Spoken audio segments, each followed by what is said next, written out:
Minggu Pak. Siap. Dan ke pendeta. Ya, terima kasih buat kesempatannya. Senang bisa kembali ke komunitas ini. Pertama kali saya ke kos Jombang ini. Pertama namanya masih berbeda dulu waktu. Saya itu merasa bahwa satu kali apa yang kalian kerjakan di tempat ini dari berbagai macam gereja kumpul, doa, bagi firman, fellowship, ya. Seperti ini adalah kalau tanpa kita sadari mungkin ya, itu seperti mandat Yesus di Yohanes 17 tentang kesatuan tubuh Kristus, ya. Berbeda-beda tapi tetap jadi satu, ya. Mereknya boleh macam-macam tapi satu hati. Tetap ada arahan dan saya percaya kesatuan itu yang akan mengubah sebuah situasi. Entah itu kota, entah itu pekerjaan, entah itu keluarga, tapi 2 atau 3 orang berkumpul berbagai macam hal gitu ya, kumpul jadi satu itu yang akan membawa sebuah perubahan. Malam hari ini saya rindu sharing sebenarnya, saya tidak mau khotbah saudara ya, saya cuma mau berbagi aja, berbagi apa yang tahun ini di awal tahun itu saya nangkep bahwa ada sesuatu yang Roh Kudus mau kerjakan khususnya buat kita di akhir zaman ini. Ketika kita tinggal di last days ya, orang ngomong ini akhir zaman, walaupun waktu saya masih umur 12 tahun, kira-kira tahun 90-an ya, saya sudah dengar itu bahwa itu akhir zaman. Tapi tidak datang-datang Yesus. Tapi semakin hari kita bisa sense, saya bisa rasa bahwa orang boleh ngomong masih lama atau apapun, saya tidak mau masuk ke eskatologinya, tetapi memang sudah tidak lama. Ya, kita bisa merasakan, bisa sense bahwa ada orang ngomong ini sudah waktunya sudah habis, tapi kita masuk ke injury time, babak tambahan ini kehidupan ya, karena tidak lama lagi. Saya tidak mau ngomong itunya, tapi kita tidak bisa pungkiri bahwa dari akhir nanti akan ada yang namanya shaking, akan ada goncangan. Kita sudah bisa lihat dengan global ekonomi yang mulai masuk, dengan pengertian-pengertian teologi, adanya LGBT yang masuk. Semuanya itu akan terjadi suka atau tidak suka. Good things and bad things will happen. Ya, ada yang bagus, tentu kita senang sebagai orang percaya Yesus akan datang. Tapi di sisi lain, ya kita akan melihat goncangan dan itu tidak bisa dihindari. Ya, oleh sebab itu firman Tuhan ngomong di akhir dari khotbah Yesus itu Tuhan sudah kasih tahu. Kamu melakukan ini Matius 5, Matius 6, Matius 7, tapi di akhir dari Matius 7 itu Tuhan ngomong, pastikan fondasimu benar. Ya.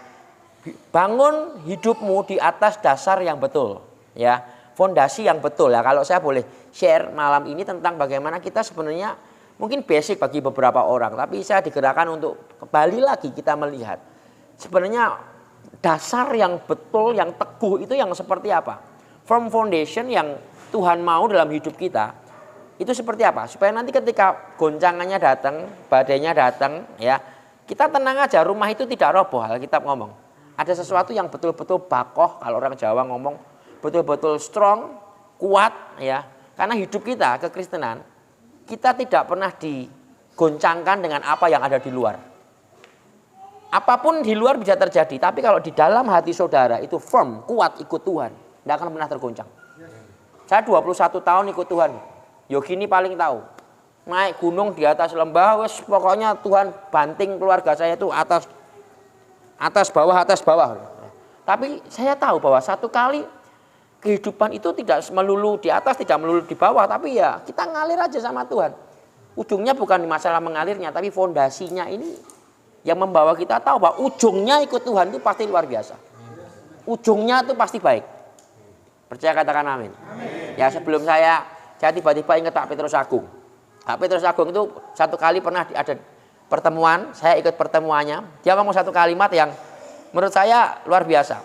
Kan ditanya, ada beberapa teman tanya, Pak ini gimana Pak? Nanti ujungnya gimana? Ya toh. Apa? Kok biasa kan dulu ada suara-suara dibilang ini, dibilang itu, pelayanannya terlalu ngeroh lah, terlalu inilah. Jawabannya dia itu yang membuat nempel di hati saya. Dia ngomong, kamu tahu enggak buku kungfu? Jawabannya tentang buku kungfu. Buku kungfu, tahu Pak? Kungfu itu ya satu kali lakone, orang Jawa Timur itu lakone itu mesti kalah dulu. Gitu. Kalah sih, nanti nemu kitab, akhirnya menang, Terus ketemu musuh yang besar, buku kungfu tuh ya. Ketemu musuh, kalah lagi, latihan lagi, gitu terus. Tapi saya tahu ujungnya lakoni mesti menang. Orang Kristen tuh ya kayak gitu, naik turun, hajar sini, hajar situ. Ujungnya pasti kita yang menang, kan gitu kan. Ujungnya orang yang kuat bertahan sampai kesudahannya, ini akan menjadi pemenang. Nah, saya mau bacakan di dalam Lukas. Saya mulai dari Matius 7 aja. Matius 7 ada dua nanti yang akan saya baca, Matius 7 sama Lukas 6. Tapi saya kembali ke Matius 7 dulu. Ini ayat sering dibaca kok di gereja. Ya. Matius 7 ayat yang ke-24. Saya bacakan ya. Setiap orang yang mendengar perkataanku ini dan melakukannya, ia sama dengan orang yang bijaksana yang mendirikan rumahnya di atas batu. Kemudian turunlah hujan, datang banjir, lalu angin melanda rumah itu, tetapi rumah itu tidak rubuh sebab didirikan di atas batu. Tetapi setiap orang yang mendengar perkataanku dan tidak melakukannya, ia sama dengan orang yang bodoh yang mendirikan rumahnya di atas pasir. Kemudian turunlah hujan dan datanglah banjir, lalu angin melanda rumah itu sehingga rubuhlah rumah itu dan hebatlah kerusakannya. Ini tentang ngomong tentang firm foundation. Sama-sama dapat visi Tuhan. Betul ya? Oh, sama-sama bangun, sama-sama mendengar Tuhan, sama-sama taat loh, bangun loh mereka. Yang bijaksana dan yang bodoh ini dua-duanya bangun. Entah itu bangun bisnis, bangun rumah tangga, semua dibangun nih sama-sama. Tapi ujungnya beda. Yang satu kena badai rusak, yang satu kena badai masih kuat.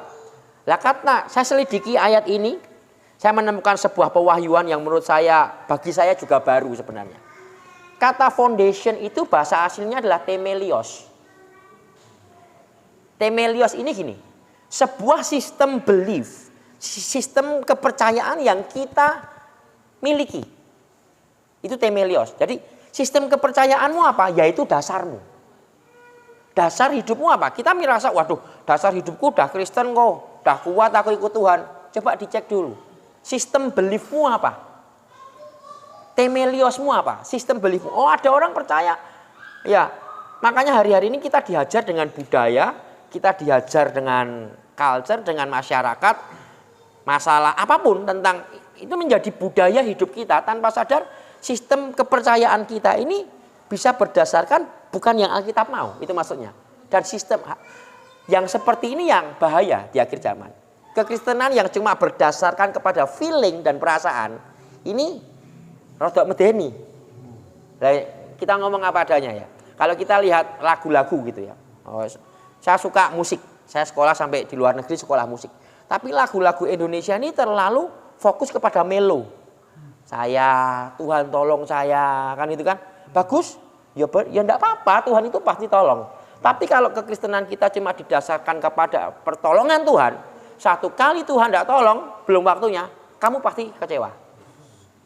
Karena sistem beliefnya sudah berdasarkan perasaan doang, bukan berdasarkan truth, kebenaran firman.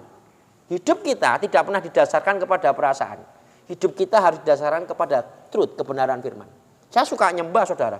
Saya masuk doa sini, doa sana, bahkan baru pulang dari Timika pergi ke Nias. Wah doa. Tapi kalau sudah ngomong sistem belief, kepercayaan kita sama Tuhan, ya kita harus firm. Ya, kita harus fondasi kita kuat. Nah, misalnya saya kasih contoh. Saya habis pulang dari Bali, saya enggak usah sebut lah gereja mana. Saya masuk karena hari Minggu saya pendeta. Masa hari Minggu saya bolos kan, ya enggak masuk hitungan saya, saudara. Kalau pebisnis mungkin boleh ya. Kalau hamba Tuhan ya hari Minggu ya saya walaupun saya tidak pelayanan, saya ibadah, wong saya pendeta. Sejak dari kecilnya tidak pernah bolos ibadah. Saya masuk ke sebuah gereja bule. Hamba Tuhannya tiba-tiba ngomong tentang punya anak, tidak punya anak itu pilihan. Jadi child free itu boleh. Wah, roh saya berontak. Menurut saya kita tidak ngomong kayak gitu. Kejadian 1, 26, 27 jelas Tuhan ngomong beranak cucu dan bertambah banyak. Nah, itu baru satu hal. Ada orang yang boleh kok child free, boleh kok. Akhirnya cuma nikah ya cuma nikah enggak punya apa-apa, enggak punya keturunan, enggak punya apa-apa. Karena sistem kepercayaannya yang dia pegang ya child free. Nah, kalau kita cuma berdasarkan yang gitu-gitu doang, dunia ini tambah ramah, tambah lama tambah berantakan. LGBT misalnya, boleh kok, itu kan penyakit. Wah, debat di situ kan. Mau penyakit, enggak penyakit, Alkitab enggak pernah ngomong. Selesai. Jangan diperdebatkan lagi ya. Terus masuk, kalau sudah masuk ke ranah teologi, masuk, oh Daud sama Yonatan itu kan sahabat dekat. Nah, kira mereka homo apa piye? Kadang-kadang itu kan hanya untuk ya kebutuhan pribadinya, itu teologi dibongkar-bongkar, Alkitab dibongkar-bongkar supaya sesuai dengan keinginannya. Opera kebalik. Firman di sini kita yang menyelaraskan hidup kita dengan firman. Karena firman itu pedang roh, betul enggak? Kita diasah setiap hari. Supaya apa? Supaya kita sistem kepercayaan kita itu lama-lama ya Tuhan. Cuma satu doang. Nah, sekarang pertanyaannya buat teman-teman di tempat ini, keluarga kos di tempat ini, sistem belief apa yang memang kadang-kadang kita masih harus koreksi hidup kita. Orang percaya, misalnya kita dari Betani, orang percaya tabur tuh wae. Lu buktinya yo nabur yo nuwe tenan. Ada orang enggak suka. Lah itu kan beda. Ya, suka enggak suka, tapi memang Alkitab ngomong kalau kamu nabur, kamu pasti nuwe. Nabur enggak melulu tentang uang ya, tenaga, pikiran, semuanya. Tapi itu sistem percayanya itu dia dipegang betul gitu.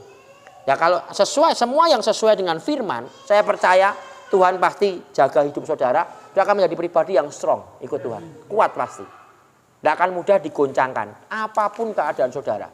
Nah, sebab itu kita harus kembali ke Bible, kita harus kembali ke Alkitab.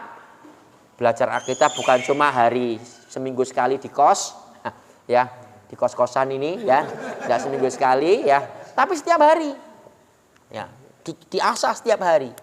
Apa yang belum selaras dengan firman ya diselaraskan. Itu fondasi. Nah, sekarang saya mau masuk lebih dalam ada 3 hal secara cepat. Coba buka dulu di dalam Lukas. Di dalam Lukas 6. Lukas ngomong lebih detail lagi karena Lukas itu kan dokter ya. Dia dokter, dia lebih detail, murid yang lebih detail menggambarkan sisi kemanusiaan Yesus yang lebih detail. Jadi kita bisa melihat lebih jelas apa yang konteks tadi yang ditulis oleh Matius, kita bisa lebih detail baca di kitab Lukas ini tentang 2 macam dasar. Saya bacakan.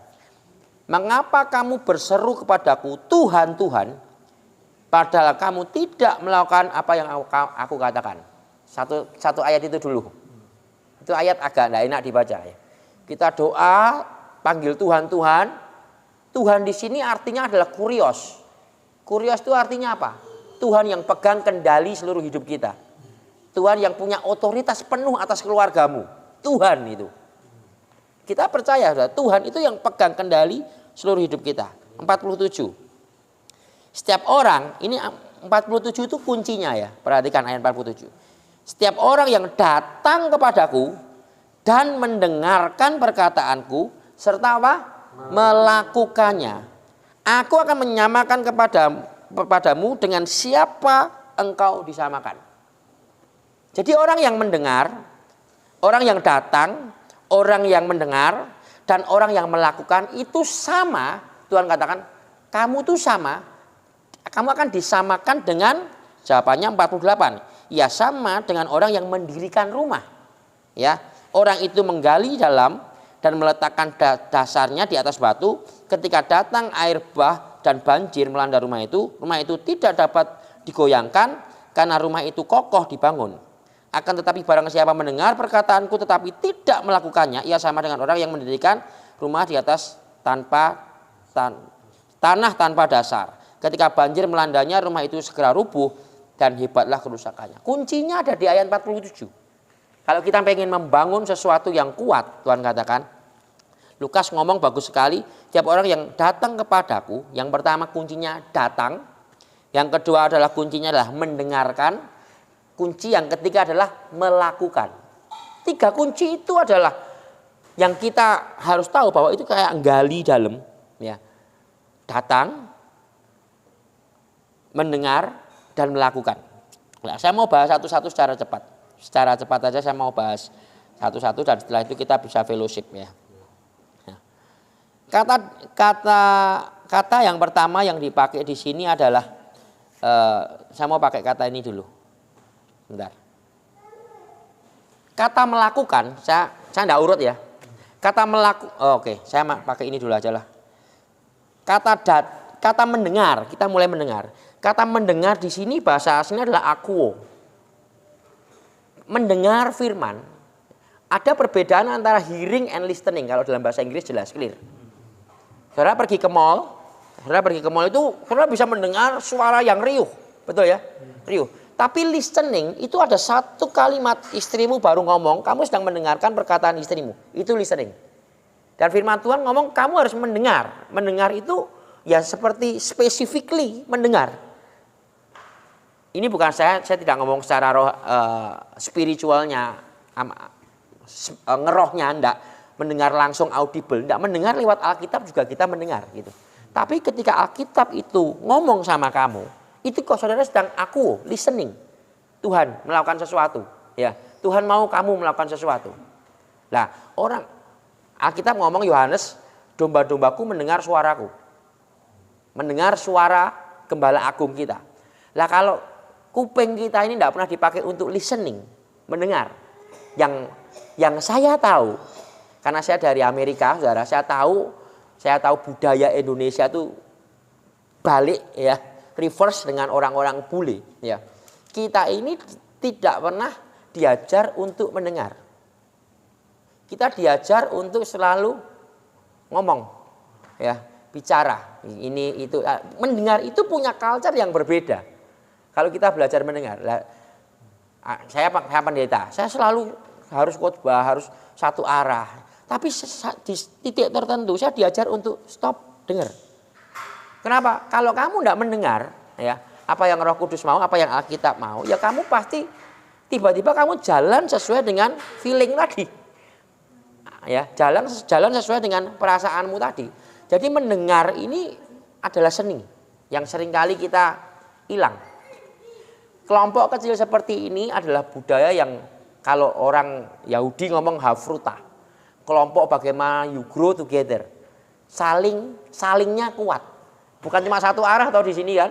Bukan cuma satu dengar tadi Pak Yohanes ngomong gara-gara saya ya satu ya. Oh Pak Joni ya. Sekarang saya Yohanes Joni ya.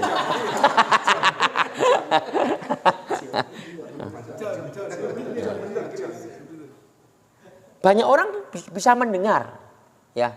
Tapi banyak orang mendengar khotbah, tapi hanya sedikit yang mendengar firman. Ngerti maksudnya? Khotbah bisa macam 1001 macam, yang lucu, yang galak kita pilih di YouTube lah. Tapi mendengar firman itu bukan mendengar khotbah. Jangan bangga kita dengar, wah aku udah dengar khotbahnya dia wis ngerti kabeh.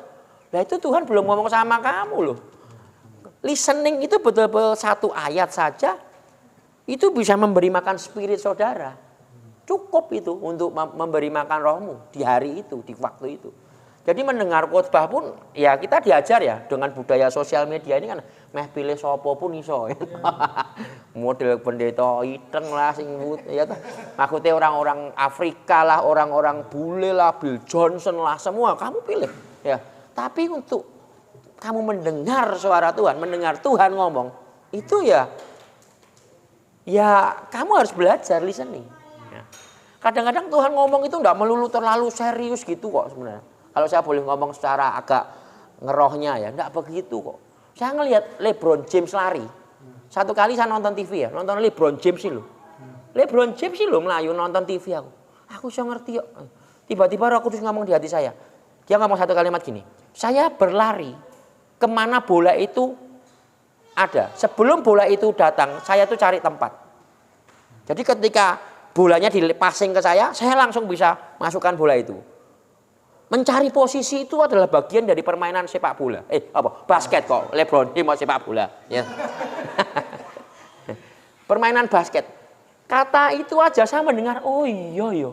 Berarti aku harus mencari ketika aku sedang tidak bawa bola di dalam gereja. Mungkin aku tidak sedang khotbah, aku tidak sedang memuridkan.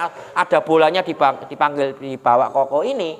Ya aku harus, ya itu Tuhan gitu. Kadang-kadang tidak melulu pendetanya yang bawa bola, kadang-kadang bisa pemain musiknya, worship leadernya, bahkan jiwa baru pun bisa Tuhan pakai, gitu. Dan di situ saya bisa ngerti, oh iki toh maksudnya Tuhan. Saya bisa ngerti gitu.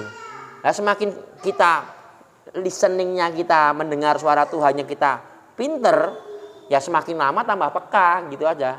Semakin lama spiritualitas kita tambah peka. Tahu banyak orang toh baca Alkitab ora mudeng-mudeng ya. Maksudnya apa toh kijane? Tapi ada orang baca Yesaya 22 ayat 22. Kunci Daud. Wah, ya. Wah langsung kunci Daud diberikan. Ada orang kan gitu. Banyak orang kok maksudnya apa ya?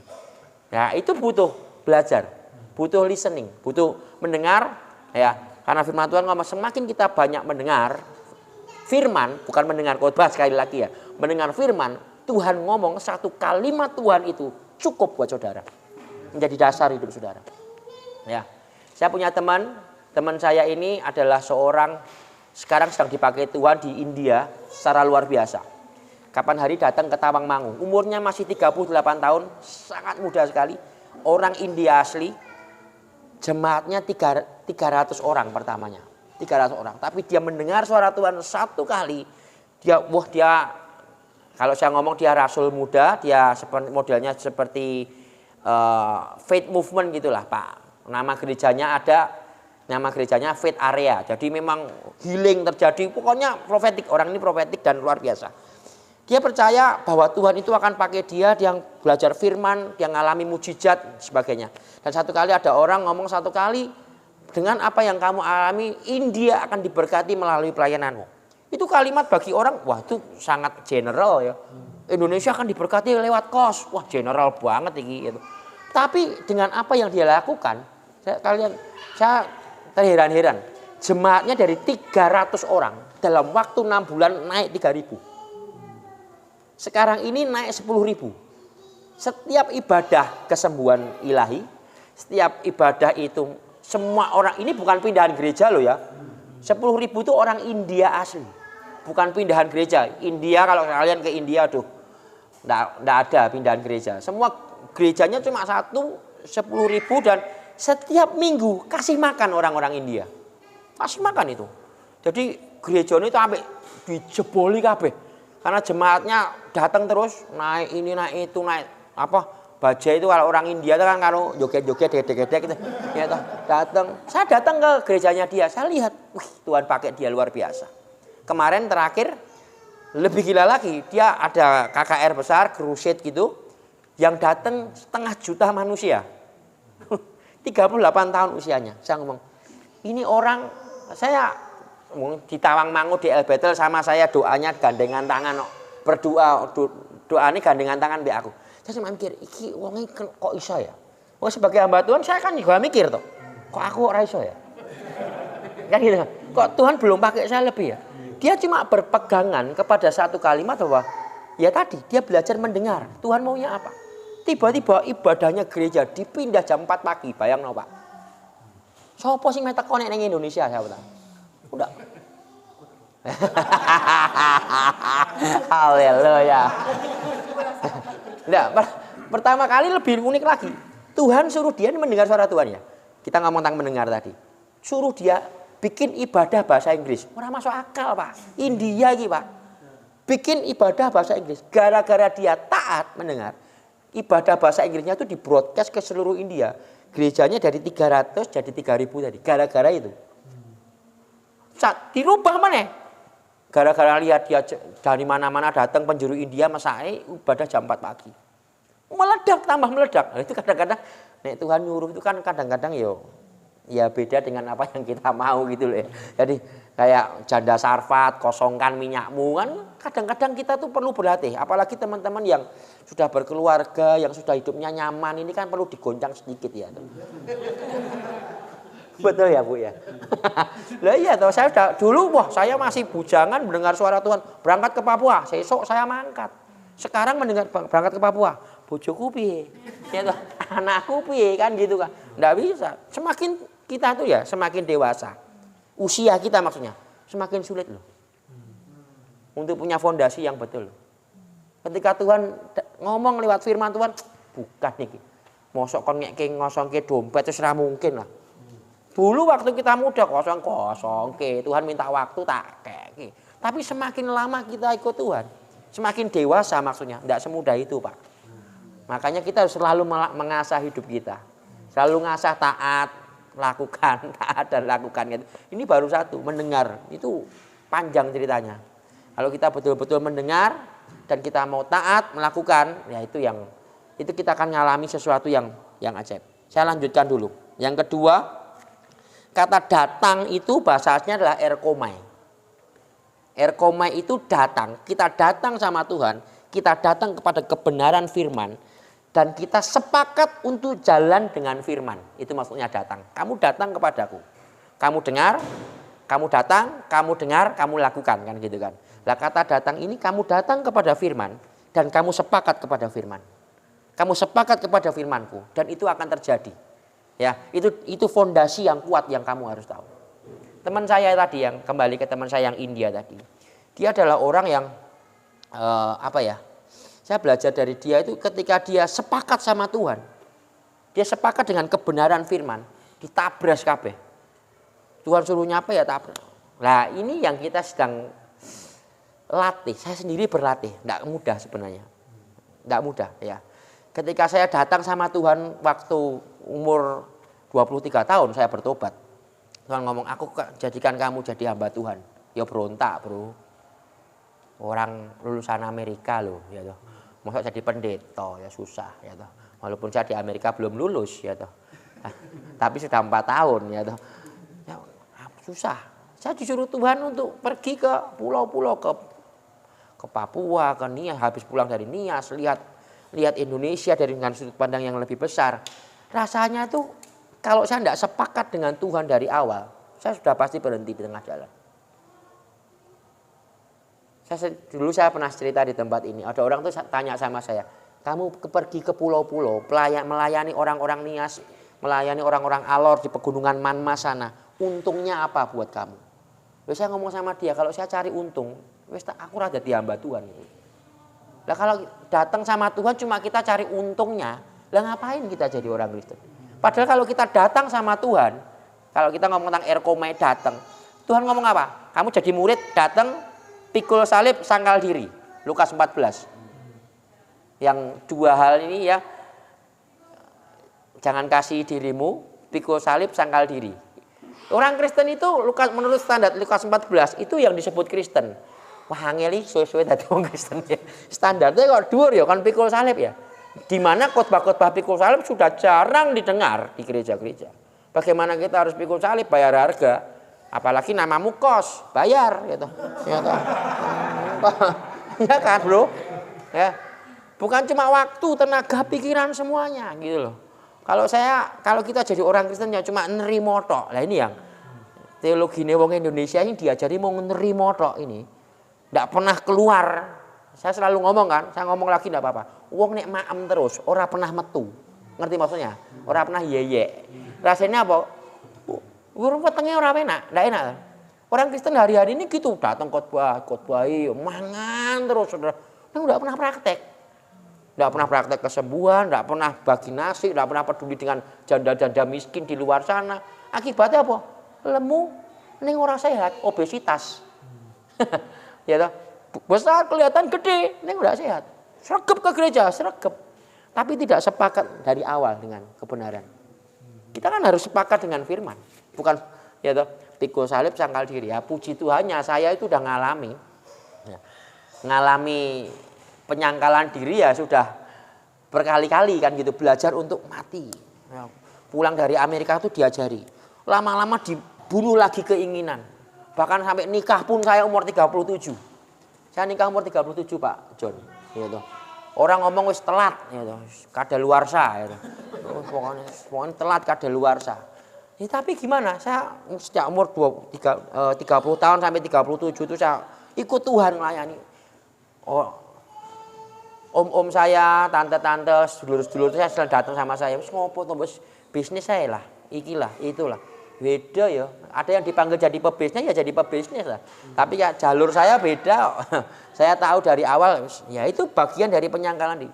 Kalau boleh milih, saya pilih jadi artis rohani dari dulu. Oh ya toh, Mas Adri. Ya. Loh saya tuh berangkat ke Amerika, ketemunya Sidney Mohede, ya toh. Belajar musik, mau berangkat ke Amerika ketemu sama One Way Band zaman kita muda dulu, ya toh. rekaman. Ya pengennya seperti mereka, Bobby One Way, Tommy One Way atau nyanyi rekaman. Bukan berarti mereka salah ya, saya enggak ngomong mereka salah. Jalurnya saya pengen seperti mereka. Sama Tuhan enggak boleh, belok. Berangkat ke Papua, nangis loh. Berangkat ke sana, ya wis 1,5 bulan sampai enggak bisa pulang di Pulau Leti ya pernah kehilangan sinyal. Mission trip pertama saya, dipikir saya udah mati. Kenapa? Orang no sinyal 1,5 bulan, hampir 2 bulan saya enggak hilang dari peredaran. Orang no sinyal, zamannya handphonenya masih yang itu ya, jadul itu. Hilang. Saya sampai rumah, wah jemaat nyalamin saya diciumin semuanya. Mbah-mbah itu, wah selamat pulang ya. Gitu. Tapi 1,5 bulan hilang. Kalau saya boleh milih ya wegah loh Pak. Daging saya pasti berontak. Tapi ketika saya datang sama Tuhan, saya sepakat, ya sudah jalan aja. Lah kata berikutnya, kata melakukan, tadi yang pertama saya ngomong tentang erkomai, poieo, yang kedua adalah apa tadi? Akuo, erkomai. Yang ketiga ini adalah melakukan, itu bahasa aslinya adalah poieo. Poieo itu melakukan dan sepakat dari awal. Aku melakukan, aku sepakat, yakin ini dari Tuhan, fondasinya ini pasti jadi. Ya, di dalam poieo itu ada yang namanya latihan sampai semua visi digenapi. Kayak Yusuf lah, kalau di Alkitab itu Yusuf. Dia dapat sesuatu dari firman, dia dapat Tuhan ngomong, dapat dari mimpi, dapat sendiri dari Tuhan, dia dapat mimpi, dapat konfirmasi. Kalau kita zaman sekarang yang dapat dari firman, dari Alkitab, dari teman dan lain sebagainya, dia dilatih Tuhan masuk sumur, ya toh, dilatih di rumah Potifar, sampai akhirnya dia yang tidak berpengharapan bisa memberikan harapan kepada orang lain. Itu Yusuf. Kita kan di ujungnya kita jadi terang, jadi garam. Matius 5 kan ngomong gitu kan. Ya, dimulai dari jadi terang, jadi garam, Tuhan mengakhiri dengan fondasi tadi. Jadi kata melakukan ini kita harus sepakat dari awal. Di bisnis sebenarnya juga harus gitu. Makanya kakak saya itu, kalau kalian Kohani enggak tahu pernah ngisi sini belum. Kalau Kohani ngisi dia selalu ngomong gini. Lah nek kowe dikongkon Tuhan bisnis dari awal. Ya kowe sing ngongkon Tuhan ya ora mungkin tutup. Mbok sak kesel-keselmu ya mungkin naik turun ya. Ketika turun ya kamu harus ke dasar beliefmu ya harus percaya satu kali ini pasti naik lagi. Kan gitu. Kalau percaya ini dari Tuhan. Makanya ketika kita kan juga ngerintis beberapa usaha di Solo, ada sekolah musik, ada sekolah programming, apapun kita rintis untuk support pelayanan. Maka ngajari teman-teman yang di bisnis ini kadang-kadang kan coba-coba nyobosik lah. Termasuk aku ya dimarahin mbek Tuhan kapan hari ya. Salah satunya apa? Nyoba ternak pitik aku. Ya toh, digebuki mbek Tuhan aku ya. Saya yakin ya. Tapi ini kesaksiannya, saya yakin. Ini ayam ini dari Tuhan. Karena saya dapat sendiri waktu Covid, ada satu statement dari Alkitab bahwa kita harus mulai dari benih. Saya tahu ini ayam lah. Akhirnya saya mencoba ternak ayam dari pembenihan sampai ayamnya gede bisa dipotong ya toh. Itu proses. Pulang dari India terakhir, saya naik kereta dari Jakarta ke Solo.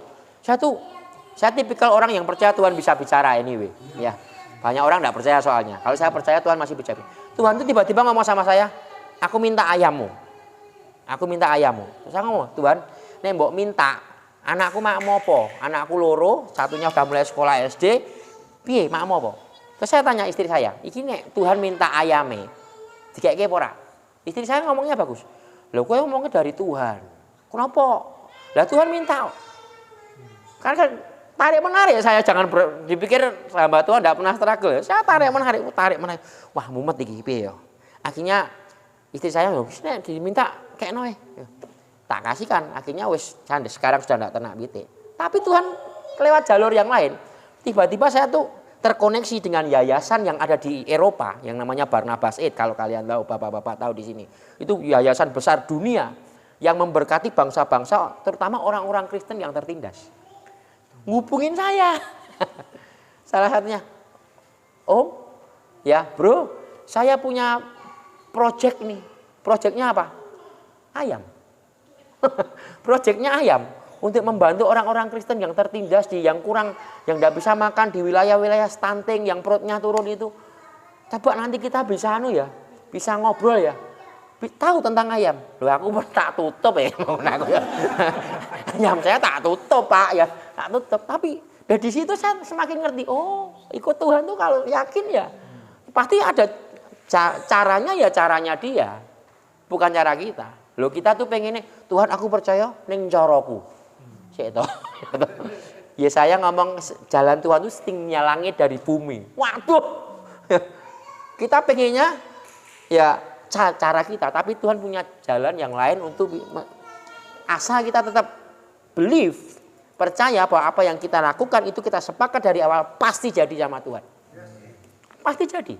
Ya ini nanti kita bisa share lah 3 hal tadi. Tapi saya mau kesaksian lagi, ceritalah ya. Mumpung datang ke sini toh, kapan lagi?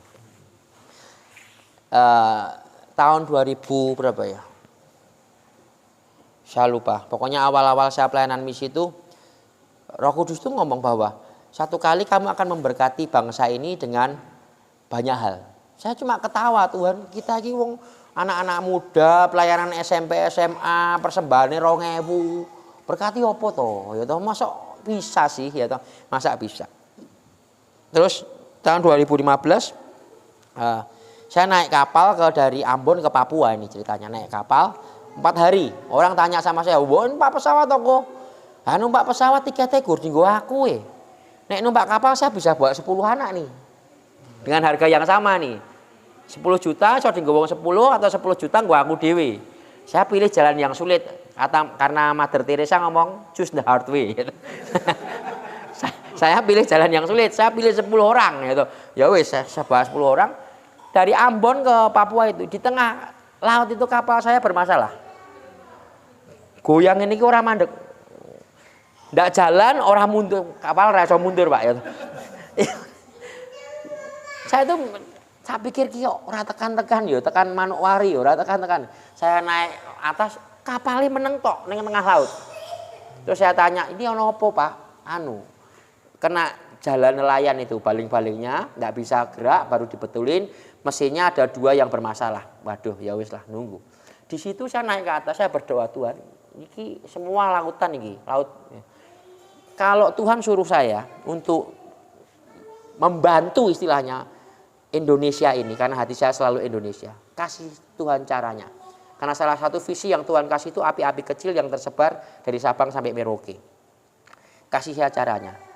Terus tiba-tiba ada satu kalimat, kamu kembali ke Yerusalem, kembali ke Yerusalem. Saya tidak mudeng artinya apa.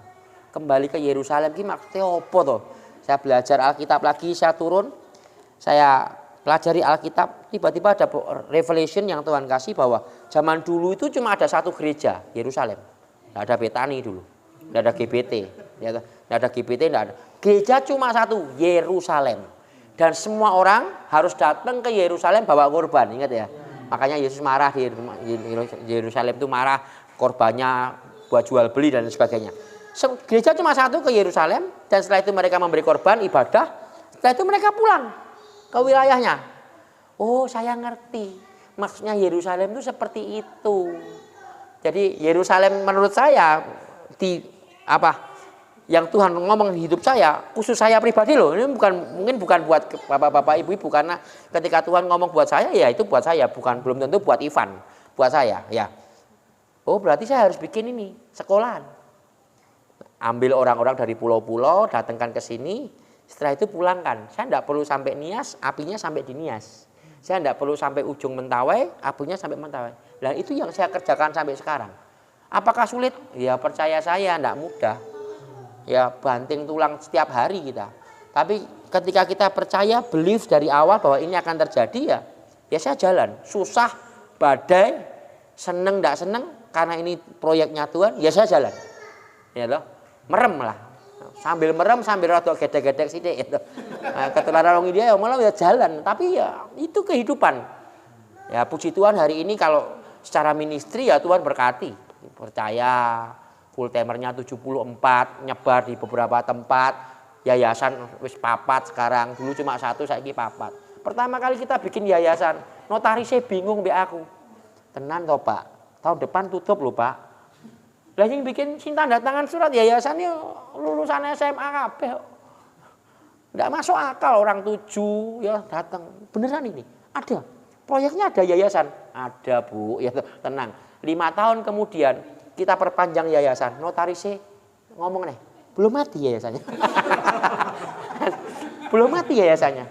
Tambah Bu, full timernya tambah, pekerjanya. Gitu ya, 5 tahun kemudian sampai full notarisnya loh bro sampai. Karena kita kan urunan waktu itu. Sama notarisnya udah biayanya untuk Bapak gratis. Karena yang dikumpulkan anak-anak sekolah. Anak-anak sekolah kita bikin yayasan zaman tahun 2011 itu masih belum ada apa-apa. Wis jalan ya. Tapi itulah ketika kita percaya, ketika kita ngerti maksud Tuhan, itu fondasi yang cukup untuk kita jalan. Di bisnis juga seperti itu, di rumah tangga juga seperti itu, dengan anak kita juga seperti itu. Ya, dengan anak kita juga seperti itu.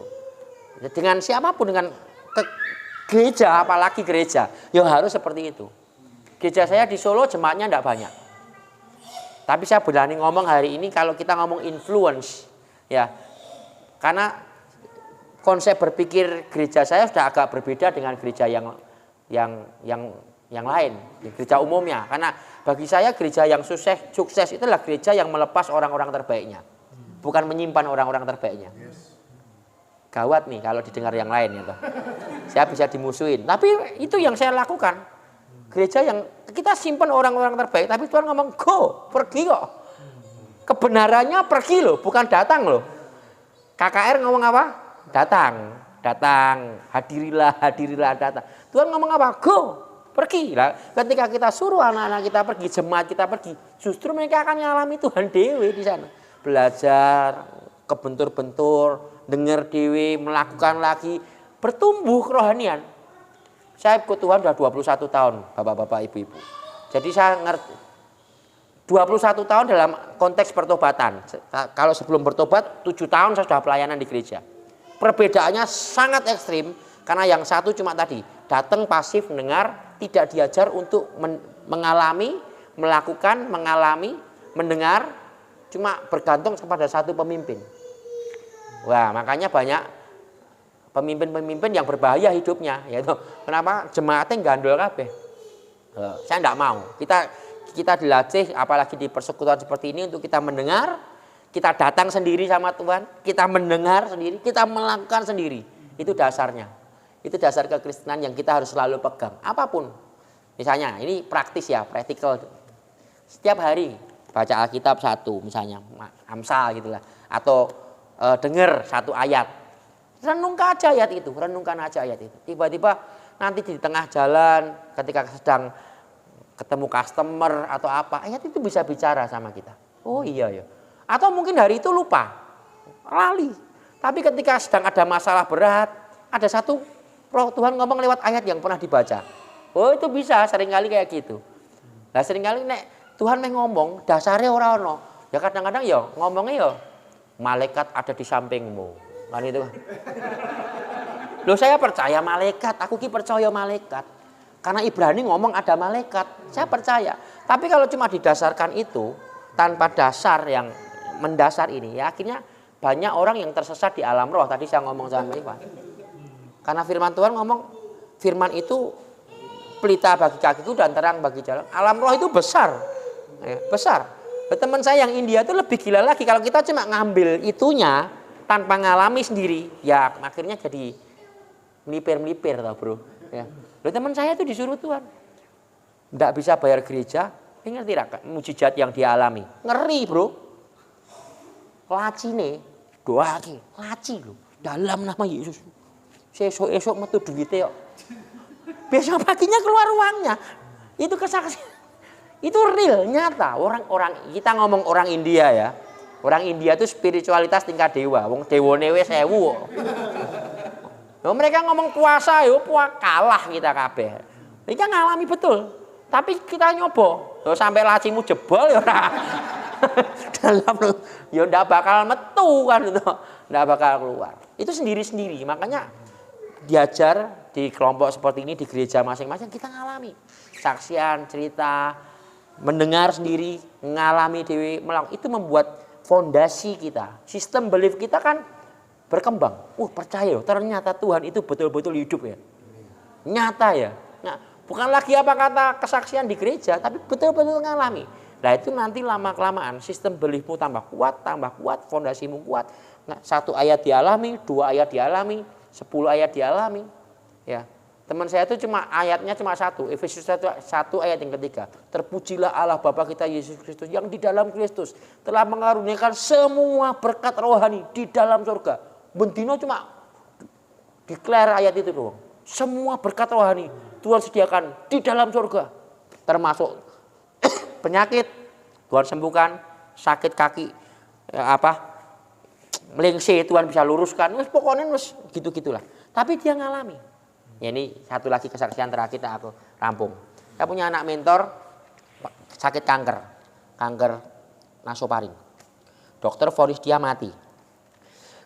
Tahun 98. Mati wis. Telur ayam itu besar benjolannya, telur ayam di sebelah kiri, telur 4 di sebelah kanan. Jadi kalau dia dipanggil namanya Sigit, dia rasa minggu kayak robot gini. Dokter setiap hari separuh gelas darah keluar dari hidung.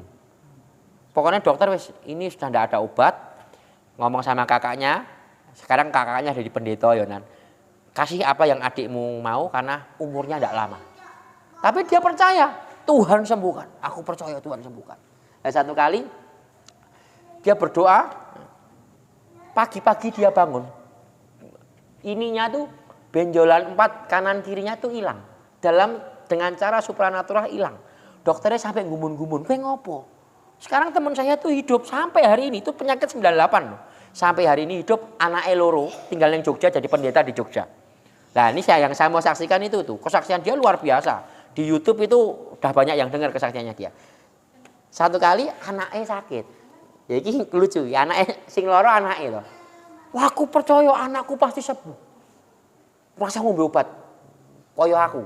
Tidak ada pisau. Wah, nek dhek kesaksian tidak ada pisau operasi yang sanggup menyembuhkan aku, tapi Tuhan sembuhkan.